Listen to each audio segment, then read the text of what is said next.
Hi, I am here with another favorites video, and I'm excited about it. I'm really excited to do videos about things that I loved. Like, why haven't I been doing this the whole time? I don't know. But anyway, these are things I loved in February.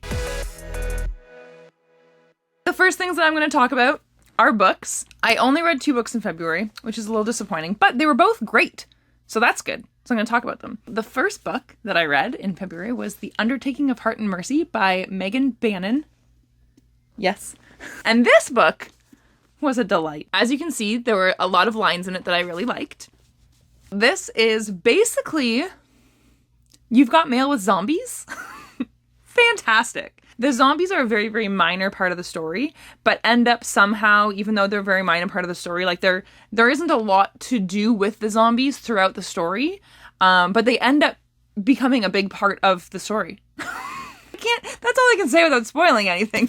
So this takes place in a world that is not our own, and some time ago, this portal was opened into some other world. And in that other world, when you die, you become what is called a drudge, which is essentially a zombie. There's like this spirit that enters your body through your appendix. I almost said pancreas. It's your appendix. It goes into your appendix and then reanimates you and controls you. The portals to this world are controlled by like military people to make sure that drudges are not coming in and out. But there are like illegal portals that drudges can make their way through, and if they come into the world that these characters live in, then they can kill people, and that's not good. And so it follows 2 characters, Mercy and Hart. Hart is a person who hunts drudges, so he goes into the world where drudges can be made and make sure to kill the drudges and make sure that they don't have appendixes anymore so that they cannot be continued to be reanimated. And Mercy works at an undertaker's. Her dad owns it, and she's been running it for the last little while. And so Hart takes these bodies to Mercy's so that she can give them a proper funeral and stuff like that.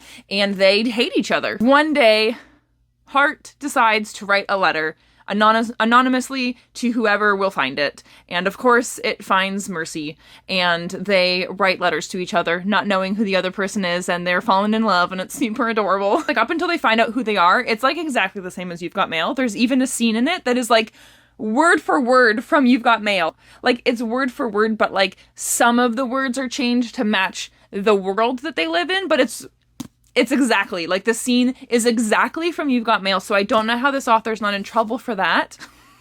I liked it. But it was exactly the same.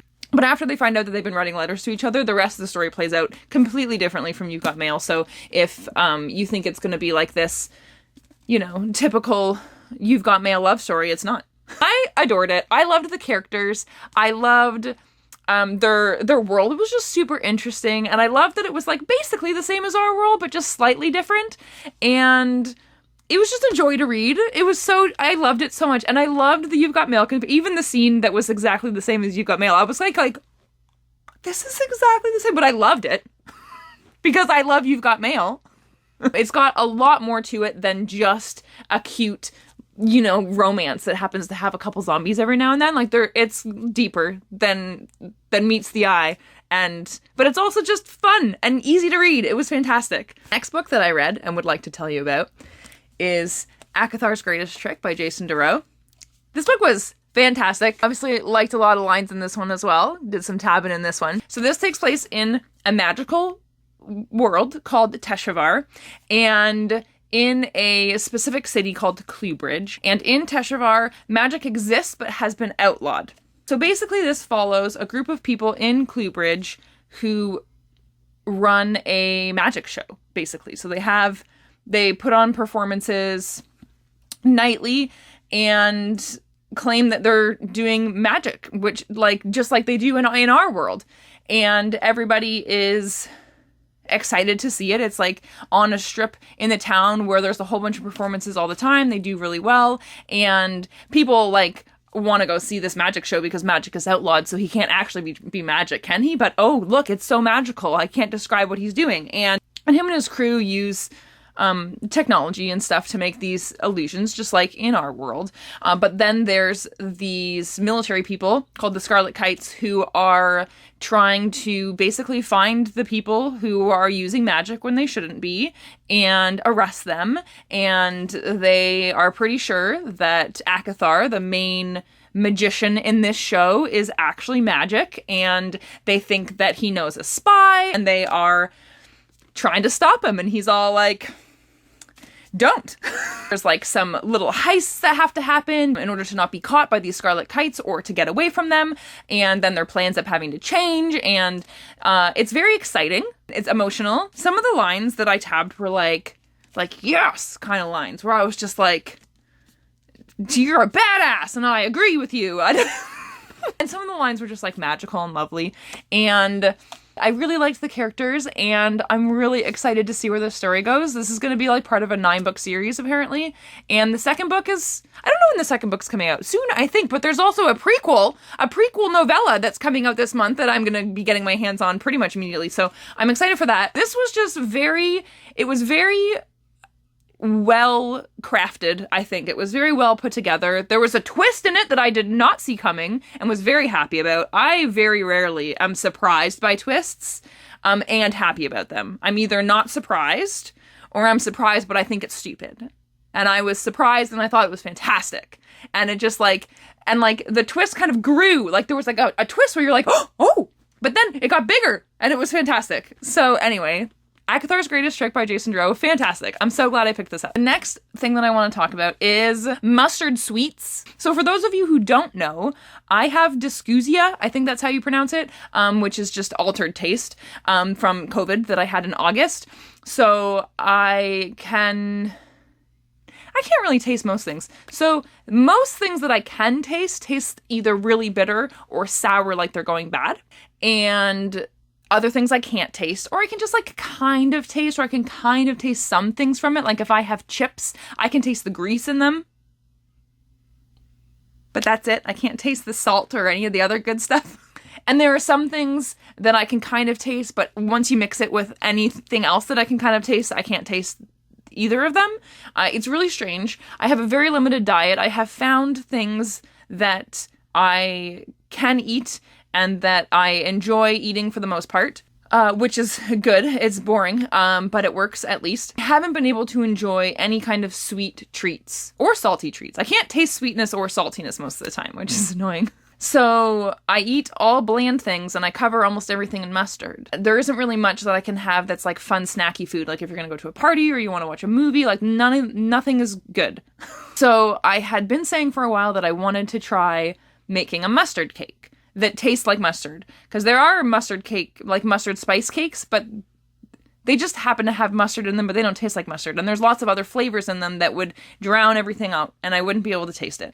So my friend and I had an experiment at the end of January, and we made a mustard cake. So we just used a recipe for a simple vanilla cake, and we didn't put vanilla in it, and so we put a shit ton of mustard powder. And then we made a simple icing that was just icing sugar, milk, butter, and a shit ton of French's mustard. And let me tell you, it was fucking fantastic. I also could taste the sweetness in it, which is very rare for me to be able to taste something sweet and actually taste the sweetness and have it taste good. And the thing that's weird is it didn't really taste like mustard to me. It kind of tasted lemony, which is strange, but I'll take it because normally lemony things taste like they're going bad. But it's not actually lemon, it's mustard. I don't even know. I don't understand how it works, but I loved it. It was fantastic. It was fun making it. It was fun having someone who wanted to make it with me. And everyone who has tried my mustard icing has liked it. People with working taste buds. I don't think it tastes the same to them as it does to me. But they've been like, oh, that's actually decent. I love it. I want to put it on everything. So, putting it on toast. Delicious sweet treat. Fantastic. And plain Timbits. Like, my world has just changed. It just fantastic. I'm gonna make some mustard icing again, which I'm excited about. And then I can put it in the freezer and take some out whenever I want it, whenever I want to have a sweet treat. And I can just put it on toast, or I can get plain Timbits again and dip my Timbits in my mustard icing. It was very exciting for me to have this, and I'm very excited about it. I also in February tried not even mustard icing, just mustard on an Aero chocolate bar, which was fantastic. So good. I don't understand. It made the Aero actually like taste like I could taste the sweetness in the chocolate with the mustard on it, which I couldn't if I eat it without the mustard. It's not sweet and it's not very good and it doesn't taste like much. So anyway, it has to be French's mustard specifically. I've tried other mustards. I've said this before, they're all trash. All the other brands are trash. Even Heinz, trash.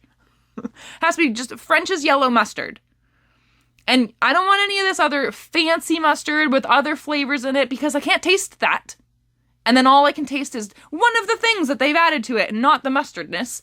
So don't give me suggestions on other kinds of mustards. Because they're not good. Has to be French's yellow mustard. French's yellow mustard is saving my life. I also made mustard cookies. I just used a sugar cookie recipe and I didn't put vanilla or almond extract in it or anything. And I just put mustard powder. And then I made a mustard royal icing, which didn't work out very well because the mustard made it too runny. So it ran off of my cookies and there wasn't enough icing on my cookies for me to really be able to taste it. It was a fun experiment and I think I know what I want to do next. And I might make a cooking video or a baking video, I guess, of the next cookie experiment. But anyway, I'm very excited about that in my life. Then I'm going to talk about another board game. So I played another board game that I don't have. It was a friend who brought it over to a board game night called Mysterium.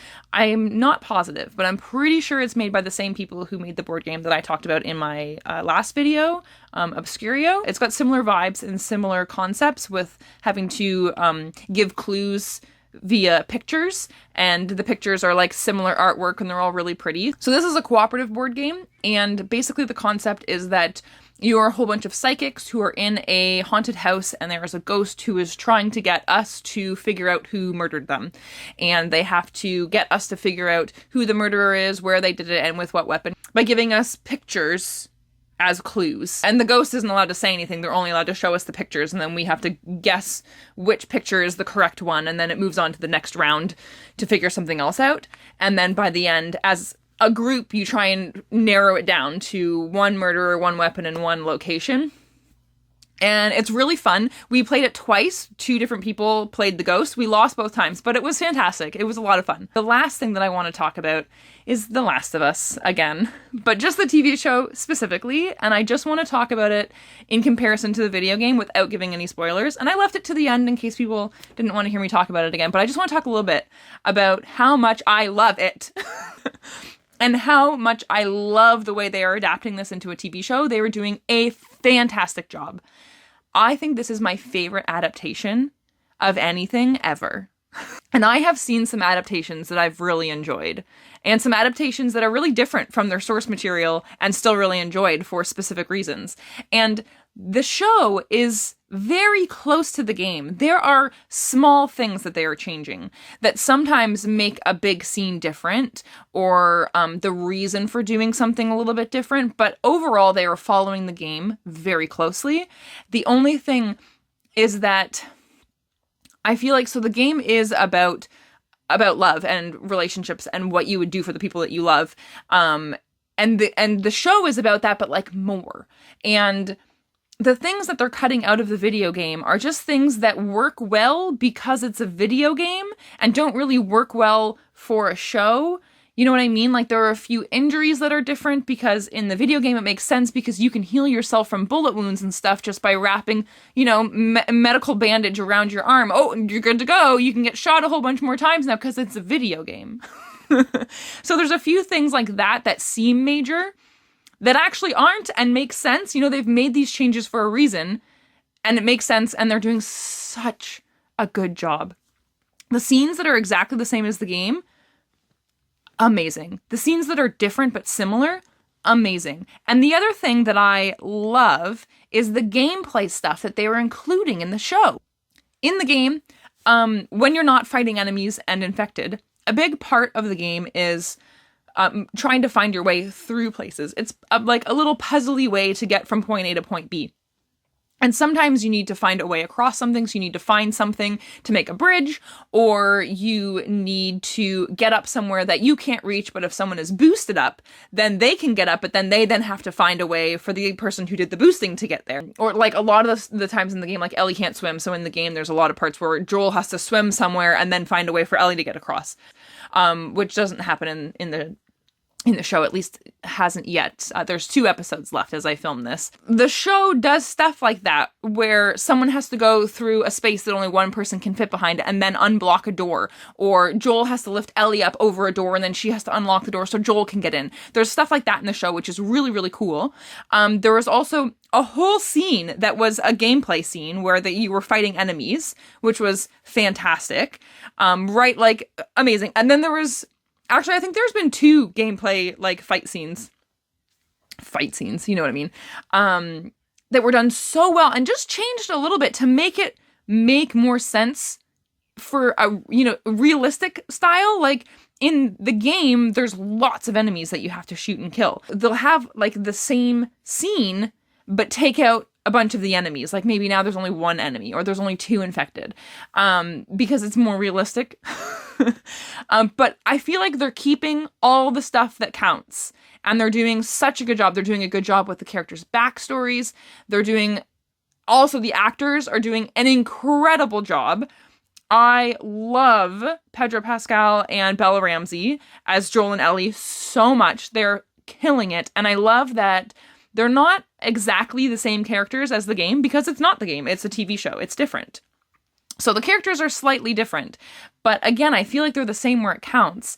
And I love that Joel is softer in the show. Kind of like shows his feelings more, where in the game he's very, very closed off to everybody. And he comes off dickish a lot of the time, which happens in the show, but I feel like there's more explanation and more visuals. Like we can see how Joel is feeling about something because he's reacting to it in an emotional way instead of in a closed off way. And I really, really like that they're doing that in the show. I also rewatched The Mandalorian and the Book of Boba Fett in February, so that was fantastic. I've seen them both like millions of times, but I love them too. I think that is all that I have to talk about. One of my non-favorites is the way my hair is falling. Even after I've straightened it, I don't like it. I need to get it cut. This length is so stupid. Anyway, I hope you all have a great day, and hopefully I'll be back at the beginning of April with all of my favorites from March. Bye, have a good day.